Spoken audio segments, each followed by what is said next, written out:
et en politique. C'est ça qui définit les hommes que nous avons devant nous aujourd'hui. Est-ce qu'on peut nier, que Kamto est fort? On ne peut pas le nier. On ne peut pas nier que le professeur Kamto est fort. Est-ce que le Cameroun aujourd'hui a besoin du professeur Kamto? Moi, je pense qu'on va répondre à cette question. Chacun, librement, sans partisanerie, peut dire oui. Alors, pourquoi est-ce que nous allons taper des nuits et des jours à faire des débats interminables alors qu'on sait que Eto'o est fort en football, Kamto est fort en droit et en politique. Kamto peut sauver notre pays. Pourquoi ne pas lui faire confiance? Donc, j'invite les Camerounais à laisser les divisions partisanes et à regarder l'essentiel. L'essentiel, c'est que notre pays puisse avancer, qu'on puisse reconstruire un pays qui, euh, en bien ou en mal, a perdu quand même de ce qu'elle était avant et qu'on veut jalousement retrouver ce statut-là. Et nous pensons, en tout cas en ce qui me concerne, je pense que le professeur Kamto est l'homme de la situation et j'invite les Camerounais à lui faire confiance. Donc, pour dire à Jean-Pierre aussi que quelqu'un comme Cabral peut avoir peut-être été, je dis n'importe quoi, payé par le RDPC ou par qui que ce soit, mais aujourd'hui, son parcours m'intéresse bien en tant qu'individu, en tant qu'homme politique, parce que aujourd'hui, il y a des gens, il y a une dynamique derrière lui, et peut-être cette dynamique peut faire qu'il change, je veux dire, de paradigme. Donc, c'est ce que je voudrais dire Merci dans ce beaucoup, master. Charlie. Merci. Alors, c'est à Belloumi. Belou, après, ce sera à Monte Cristo et je suis aussi ravie d'avoir Monte Cristo ce soir. Belou, démute-toi. Oui, Master, bonsoir à tout le monde. Bonsoir, Belloumi. J'espère que je me fais écouter parce que j'ai une petite voix. Je ne vais plus Non, c'est très crier. bien. Très bien. Bon, je crois que si je m'en réfère au titre, il s'agissait, n'est-ce pas, d'un leader, n'est-ce pas? Parce que j'ai du mal. Là, il y a trois figures politiques que vous connaissez tous, bien évidemment. Oui. Il n'y a plus besoin de vous présenter. Et la question est, voilà, la rencontre entre un homme et son peuple. Alors, est-ce que ces trois leaders-là seraient, un sauveur, deux, un leader, trois, euh, euh, euh, un destin présidentiel? Donc, donne ton avis, Belloumi. Bon, vu qu'on est dans un cadre politique, et je parlerai d'un leader politique comme étant, n'est-ce pas, un homme qui devrait incarner l'espoir et la vision d'un peuple. Et j'aime toujours prendre des exemples, n'est-ce pas, pour corroborer mes dits.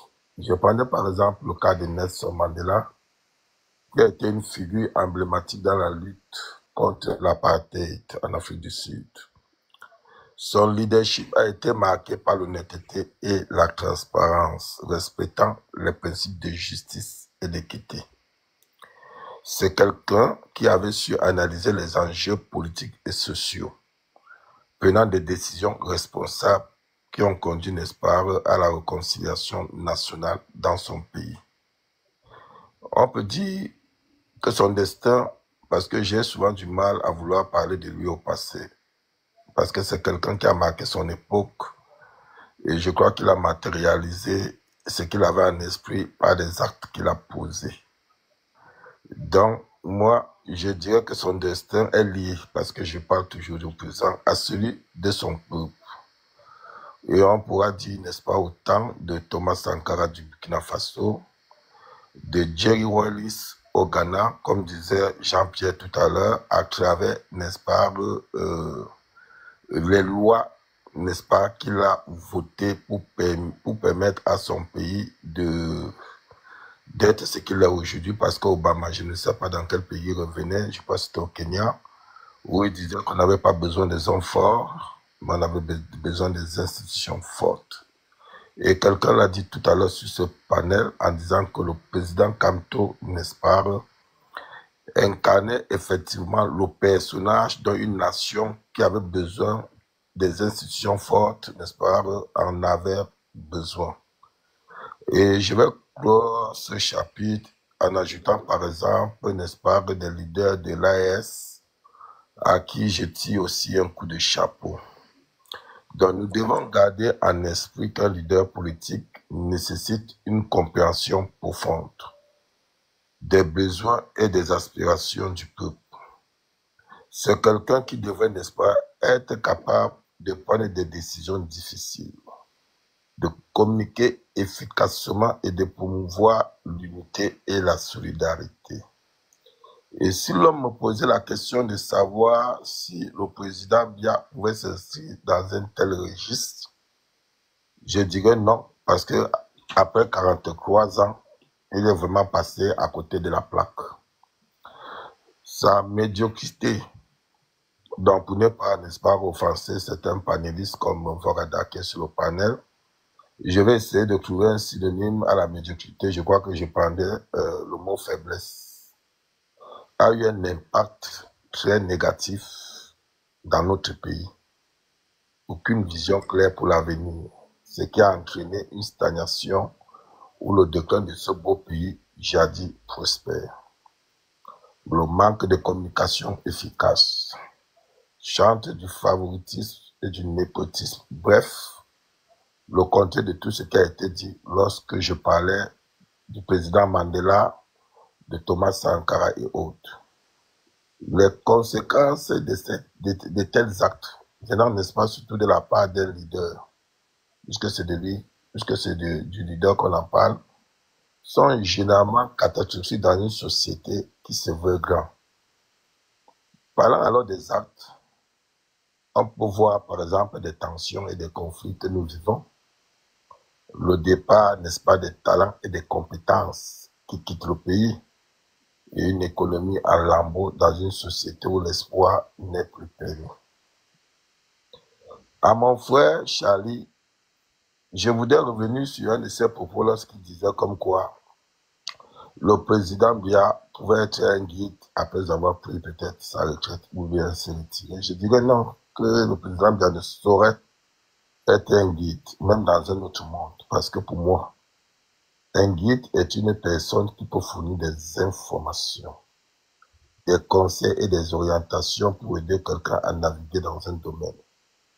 Quant à celui que nous avons parlé, quant à l'autre qui est passé après Charlie, lorsque tu lui as demandé, Master, quel était le bilan de son chef d'État, il a parlé des universités, des routes, des hôpitaux et je ne sais quoi d'autre. Mais je dis, il ne suffit pas de créer des universités. Il faut voir ce qu'on met dans l'université, comment ça fonctionne, à quoi ça ressemble, quelle est la construction qui a été faite. Dans tout ça, il en parlait en se vantant.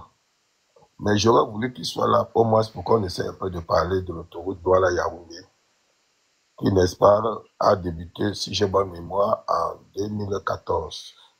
Et dont la première phase a déjà été faite avec un coût de 337 milliards de nos francs sur 60 km seulement de route. Et que la deuxième phase de cette même route nous coûtera, qui est de 136 km restants, nous coûtera 880 milliards. Donc, moi, je crois que quand je suivais le débat la semaine passée sur Equinos, il y a eu des estimations qui ont été faites où ils ont encore rallongé un peu à 899 milliards, point 3. Bon, et puis, ils ont même dit que non, ça peut même avoisiner, ça va même atteindre les 1000 milliards. Donc, tu vois. Donc, quand on prend 1000 milliards et 337 milliards, si jamais ils atteignent, hein, on sera à 1337. Si j'enlève les 100, parce que ça n'a pas encore été officialisé, on serait dans les 1200 et poussières. Du jamais vu sur le continent. Je dis bien du jamais vu. Donc, lorsqu'on s'est réunis pour parler de ce régime, vraiment, il faut que les gens comprennent que ce n'est pas pareil, une tribal. Ce n'est pas parce qu'on appartient à une communauté. Non. Nous, on est à la recherche des compétences. Et le compétent peut venir, comme disait Jean-Pierre, de n'importe quelle partie du pays. Ça peut importe. Parce que les gens ont souvent comme l'impression que quand quelqu'un de ta communauté, effectivement, au pouvoir, tu en tires profit. Non, on n'en tire rien. C'est qu'on peut tirer de commun. Je l'ai toujours dit. Ce que nous pouvons tirer en commun d'un régime, c'est l'État, les routes, les infrastructures, l'électricité à la maison, l'eau à la maison. C'est ce que nous avons de commun et c'est ce que nous pouvons en profiter. Mais quand on regarde le Cameroun, est-ce que c'est le cas? Donc, je vais conclure en m'adressant à ceux qui pensent que, comme mon frère Vorada, Parce que je voudrais lui dire que vraiment, il y a deux personnes qui ont fait de très belles interventions ce soir sur le plateau. Il s'agit de Jean-Pierre et MSC. Et je crois qu'ils nous ont permis, je vous dis ça honnêtement, de maîtriser un peu nos ardeurs. Parce que moi, s'il n'était pas là, je crois que je ne serais pas allé du dos de la cuillère. Parce que moi, j'ai horreur lorsqu'on vient toujours me rappeler que le professeur Kanto était au gouvernement. On ne va pas faire reprendre la chanson là tous les jours. On sait, c'est du réchauffé. Parce qu'on ne dira jamais pourquoi il était au gouvernement. Si vous voulez qu'on fasse l'histoire de cela, vous allez voir qu'il a été là où il était là parce que de l'autre côté, il y avait quelqu'un qui avait échoué. Donc, je ne voulais pas entrer dans ça là pour qu'on revienne encore, n'est-ce pas, pour qu'on ait encore des tensions. Non, non, non, il ne faut pas que les gens le disent. Et lorsqu'il dit, par exemple, que, je ne sais pas, lorsqu'il parlait du professeur Kanto, ou bien du comportement des militants du MSC, en fait, je vais essayer un peu de paraphraser à mon niveau, en voulant donner l'impression que c'est des gens peut-être, des guerriers en fait, prenons ça comme ça, donc des guerriers, ceux qui sont toujours là pour, n'est-ce pas, s'en prendre aux autres et tout et tout, parce qu'à un moment donné, je crois l'avoir entendu dire qu'il ne supportait pas les injures. Non, tu ne peux pas dire ça parce que il faudrait que les gens comprennent. Le professeur Kamto, lors d'un débat, un entretien qu'il a eu avec le comédien dont vous connaissez, et le comédien, effectivement, lui a posé la question de savoir, mais on traite ces militants de ceci et cela. Le professeur Kamto lui a bien dit, pour ceux qui ont suivi, ne regardez pas quand les autres réagissent, regardez toujours quand ils commencent. Donc, c'est pour vous dire que lui-même, il nous protège. Et c'est un juriste. C'est un monsieur qui est droit. Si on était fautif, il aurait dit qu'ils sont fautifs. Lui-même, il suit les réseaux sociaux comme nous. Il suit les panels comme nous. Parce que je voudrais rappeler à notre frère Fokada qu'en 2018, ce qu'on vit en 2019 n'est que la répétition bis de ce qu'on a vécu en 2018. Et en 2024, si j'ai bonne mémoire, la vidéo est encore en ligne, Marlène Mvuto réclamait la paternité de l'exacerbation du tribalisme lors de ces élections. Elle le dit.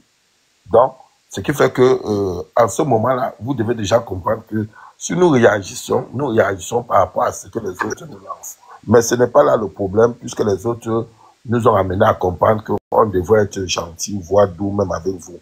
Parce qu'autrement dit, je t'aurais invité, mon cher Vorada, de faire un tour sur le panel de Afronet, de faire un tour sur le panel de Maud, de faire un tour sur le panel de Kelly, et de faire un tour sur le panel de Boss, et tu viendras comprendre que le gars du MSC sont des anges. Parce que je crois que ça soit Masta, que ça soit les autres, je ne suis jamais sur un panel du MSC où on s'attaque aux gens. Non. Mon frère Belloum, permets-moi une petite motion avant que tu continues. Oui, vas-y. D'accord, merci beaucoup. Premièrement, tu viens de parler des autres panels où les gens... Wilfried. Tu viens de parler des autres panels où les gens disent n'importe quoi. Je vais d'abord te rappeler qu'ici, nous sommes chez Mastar. Et chez Mastar, il y a une discipline.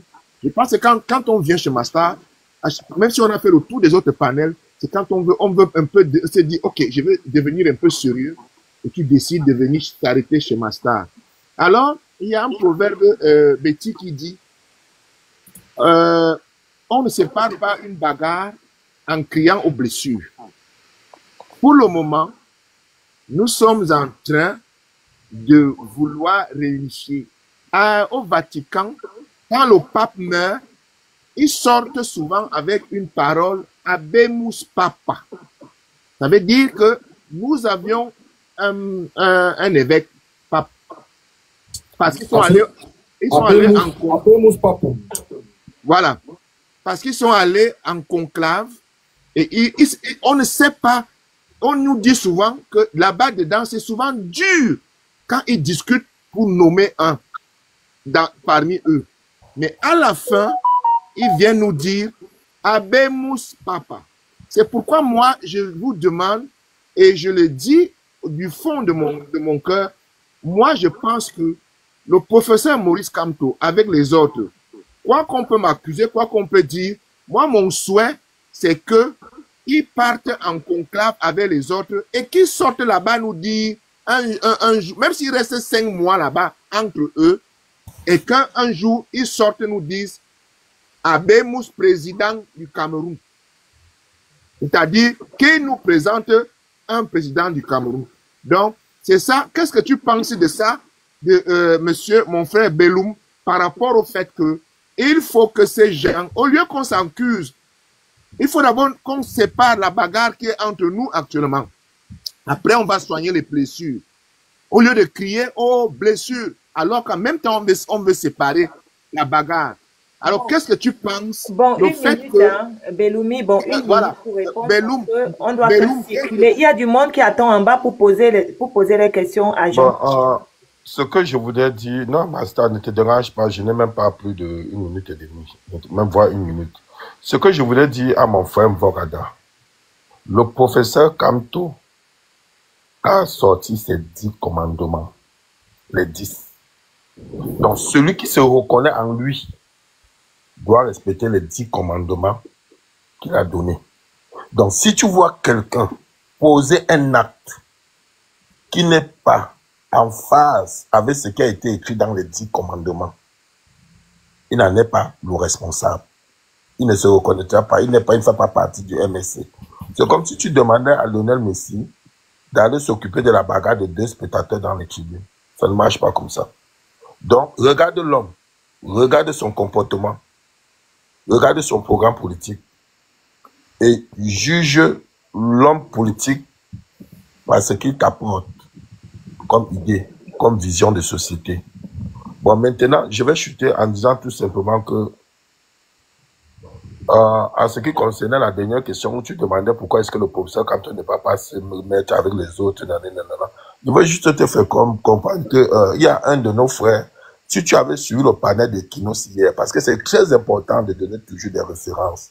Le mec qui parlait était le gars de l'UNDP et qui a fait une très belle analyse qui disait comme quoi, qui interpellait le président Kaba en lui disant, quoi tu es jeune, tu es jeune. Lui, l'autre a déjà, je crois, 71 ou 75 ans. Et il n'a pas pour vocation à aller s'éterniser au pouvoir. Et c'est un juriste, comme disait Jean-Pierre, qui est capable de doter le Cameroun des meilleures lois possibles pour que demain, on ne se retrouve plus entre les mains de gens comme Paul Biya, où ils vont enlever des verrous des mandats pour s'éterniser au pouvoir. Le jeune a expliqué pourquoi est-ce que ce n'est pas les autres là qui vont voir le président Kamto, puisque vous avez souvent coutume de dire il a travaillé dans le gouvernement. En fait, quand vous le dites, c'est une manière de vouloir l'indexer, l'accuser. Bon, prenons maintenant le côté, l'aspect positif de la chose. Il a travaillé dans le gouvernement. Contrairement aux autres, il a de l'expérience. Donc, c'est une logique aussi simple. Et Jean-Pierre disait tout à l'heure que les années passent. Et parfois, ça passe sans qu'on ne se rende même compte. Si Kalva avait accepté le deal en 2018, et que le président Kamto, si j'étais dans le 2e mandat, tu vois qu'il aurait pu facilement passer la main à son petit frère ou à son fils. Vous comprenez? Donc, demander à la mer d'aller se déverser dans la rivière, je crois que c'est impossible. Parce que MSC disait en partant tout à l'heure là que dans la vie, apprenez à reconnaître vos forces et vos faiblesses. Merci Belloumi, merci beaucoup. Alors, bonsoir Monte Cristo. Bonsoir Rosanne. D'abord, je voudrais que tu m'excuses parce que tu as dû m'inviter plus d'une fois. Je ne suis pas monté. Je ne suis pas monté pas parce que je n'étais pas disponible. Tout simplement, avant, je vous suis pendant de très très très longs moments. Et quand je détecte que le climat sur le panel ne me convient pas parce que j'aime pas les invectives, je ne monte pas. Parce que beaucoup des adversaires du MRC montent pour faire la diversion avec des invectives et ma nature à moi sur le plan politique n'est pas d'invectiver les autres. C'est plutôt échanger ou alors faire la promotion de mes idées pour convaincre un maximum. Et moi, ce qui me frappe, c'est que sur un panel comme le nôtre, ce soir, la plupart d'entre nous qui interviennent de l'extérieur du Cameroun. Nous sommes tous, les uns les autres, installés à l'étranger. Et ce qui attire mon attention et qui me préoccupe le plus, c'est ceux d'entre nous qui sont au Cameroun. Et c'est pour ça, chaque fois que je passe, qu'il y a un jeune Camerounais sur place qui est sur le panel, je demande à avoir son contact inbox parce que j'ai besoin d'être en contact avec et pouvoir peut-être lui apporter mon petit soutien pour les actions qu'il mène sur place. Vous savez, beaucoup de ces jeunes vivent dans des grandes villes et ils sont issus de villages lointains. Et il faut qu'ils se déplacent pour aller dans leur village, aller faire la promotion du programme du MRC. Ça leur demande du soutien matériel, du soutien financier aussi. Ça n'exclut pas que nous puissions intervenir au niveau de la cagnotte nationale ou au parti lui-même.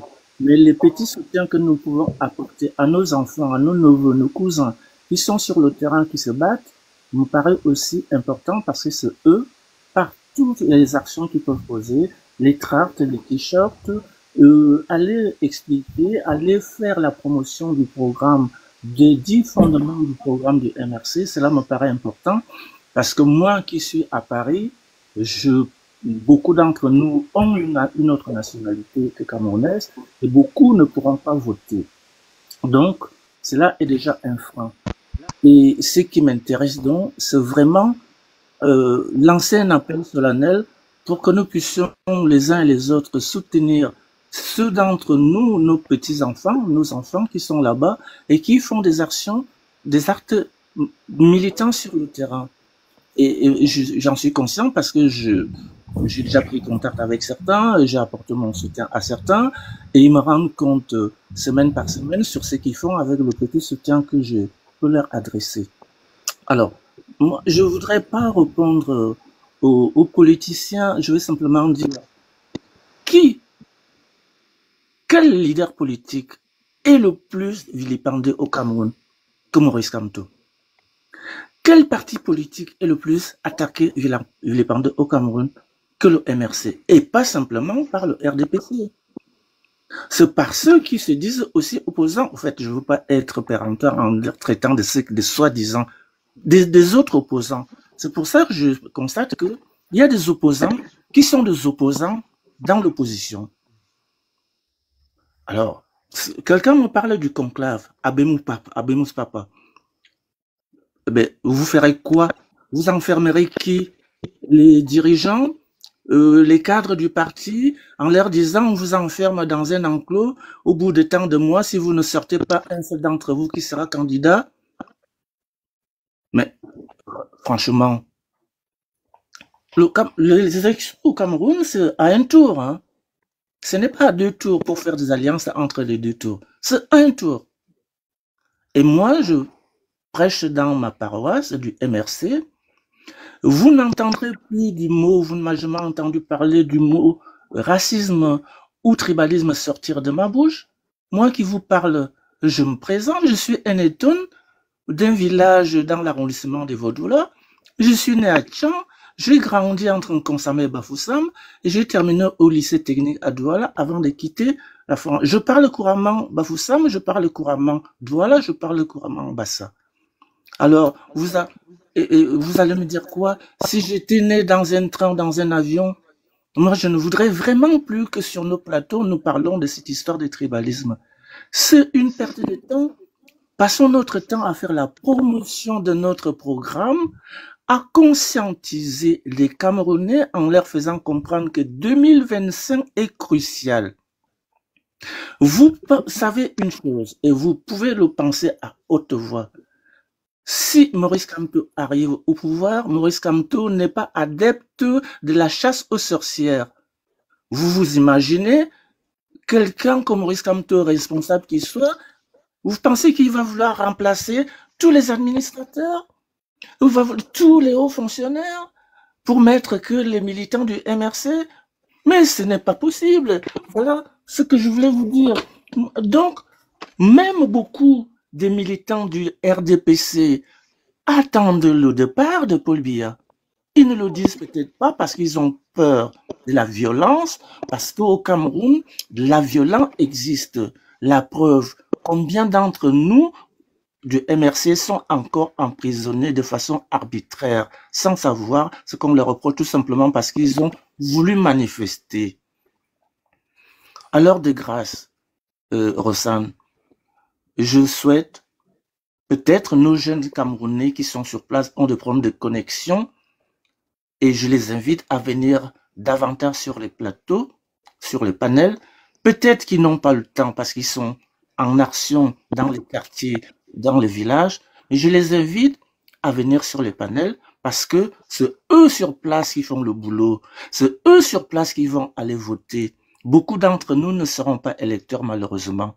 Et c'est pour ça que je voudrais qu'on mette en honneur ceux qui sont sur place, qui se battent, tous ces militants, tous ces amis politiques, tous ceux sympathisants qui sont au Cameroun et ceux qui sont à l'extérieur, qui sont des électeurs, hein, parce qu'il y a beaucoup de Camerounais qui n'ont pas la nationalité du pays d'accueil ou qui ont la seule nationalité camerounaise. C'est ceux-là. Nous pouvons apporter nos idées, nous pouvons contribuer au débat, nous pouvons contribuer aussi financièrement et matériellement pour permettre à ce que nous ayons suffisamment de moyens en hommes et financiers pour mener une campagne. Parce que les autres en face, ils ont la caisse de l'État pour faire campagne. Voilà, c'est mon cri de cœur d'aujourd'hui. Donnons la parole à tous ces jeunes qui sont sur le terrain au Cameroun, qui nous font des comptes rendus des difficultés qu'ils rencontrent et que nous, à notre tour, nous puissions leur apporter notre soutien. Parce que moi, je ne voudrais plus passer mon temps aux paroles, je voudrais passer mon temps aux actes. Et bien sûr, la parole, c'est un acte. Mais sur le terrain, ils ont vraiment besoin d'aller faire la campagne. C'est eux, nos Missi Dominici. Merci Voilà.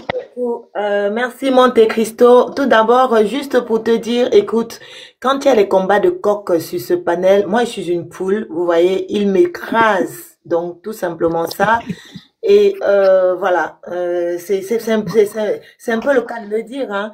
Alors, nous allons écouter maintenant, Kamto sera président. Kamto, c'est à toi.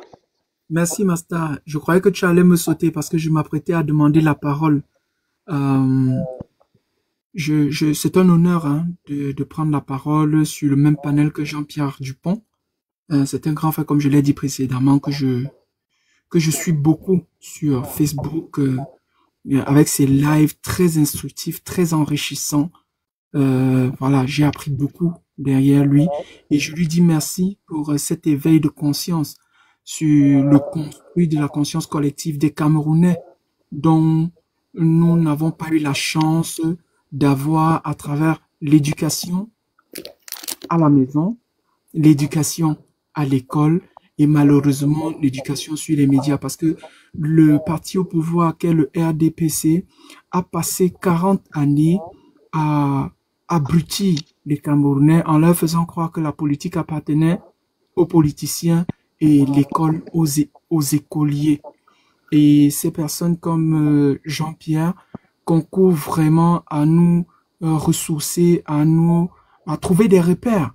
Parce qu'aujourd'hui, un jeune, oui, de 40 ans au Cameroun aujourd'hui, n'a véritablement pas une idée de l'histoire de son pays. La preuve, c'est que le scandale causé par le Kidam, qui avait traité Ernest Wangier de bandit, a suscité beaucoup d'émoi et a fait en sorte que l'on, malheureusement, constate amèrement que beaucoup de Camerounais étaient incultes sur leur histoire. Et pour pouvoir agir également sur le champ politique, il est très important, c'est très important hein, d'avoir ces bribes-là, d'avoir ces notions, parce que c'est ça qui nous permet de pouvoir défendre nos idées.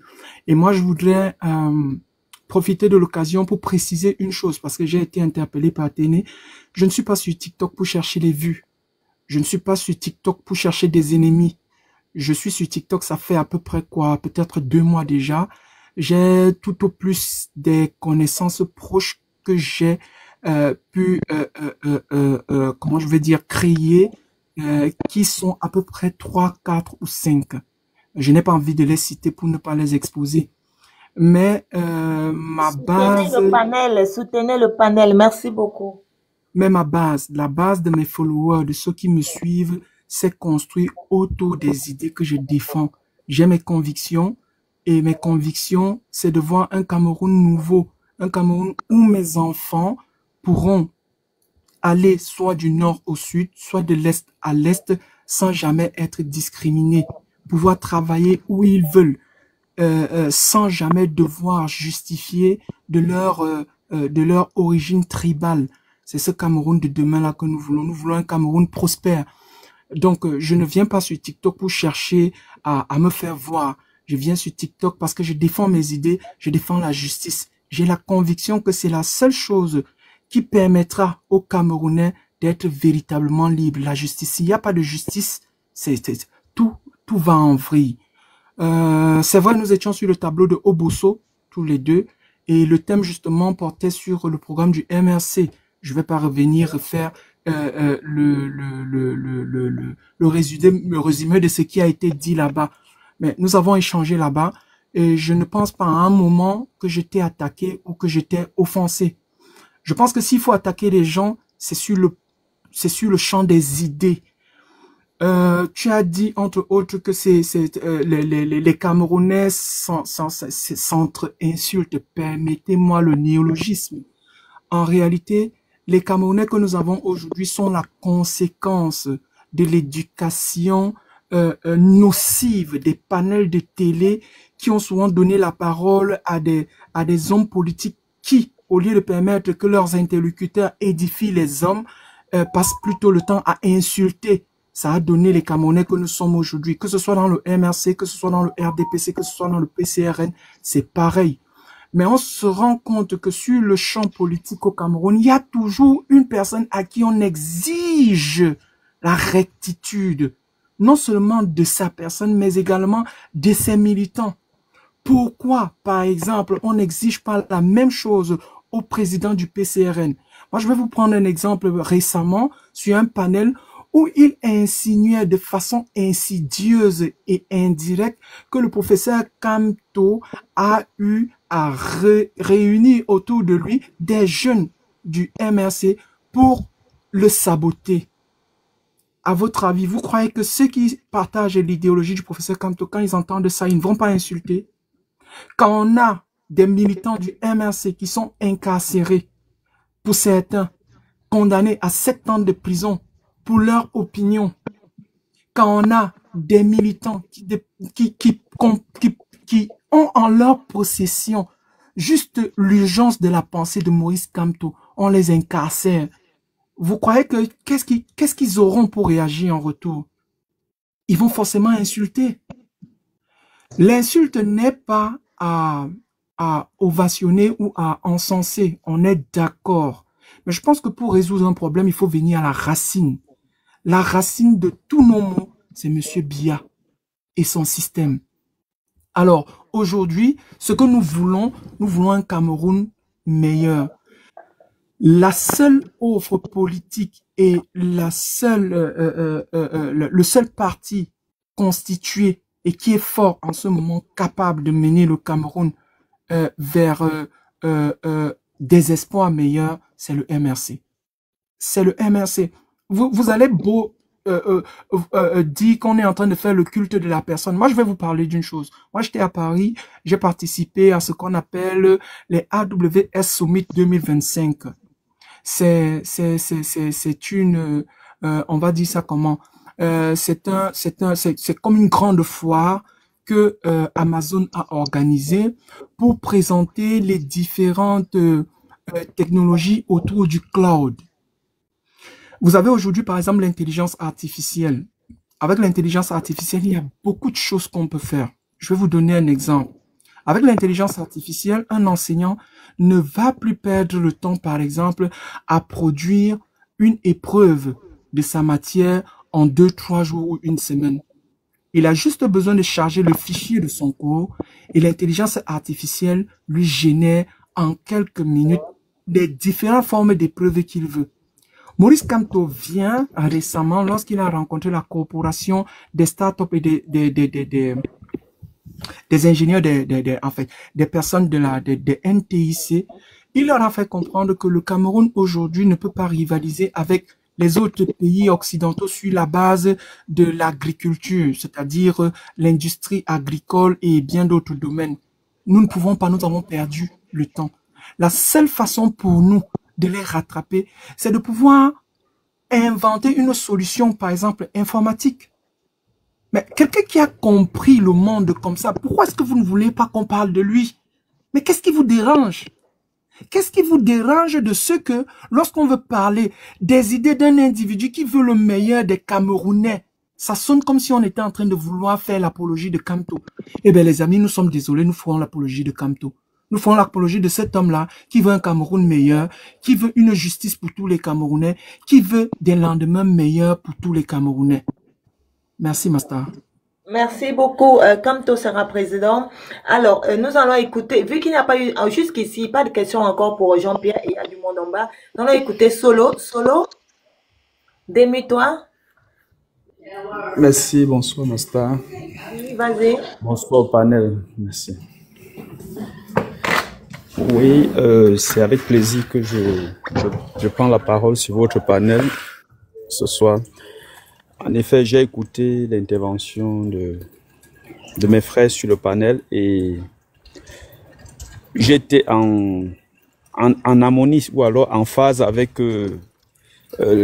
l'enseignement ou alors l'analyse de Jean-Pierre, de MRC et également de Kamto de tout à l'heure. En effet, parlant des trois candidats que nous avons en face, ils ont tout dit. À gauche, moi, j'ai toujours dit Cabral a mieux à apprendre. Il est très jeune. Et sa jeunesse se fait ressentir dans ses prises de parole. À tout moment, quand il prend la parole, tu ressens qu'il y a de l'immaturité. Et le Cameroun est un pays très complexe. Le Cameroun est un pays où le président Paul Biya a beaucoup laissé des choses grandir en termes de déchets dans le comportement et même dans l'éducation. Et aujourd'hui, nous avons besoin de quelqu'un qui a la maturité et qui est assez patient et attentif aux problèmes des gens pour pouvoir apporter des solutions. Et sur toute la scène politique, depuis 2018, quand j'ai regardé ou alors quand j'écoute, la personne qui remplit ces critères, c'est le professeur Kamto. D'autant plus que dès la sortie du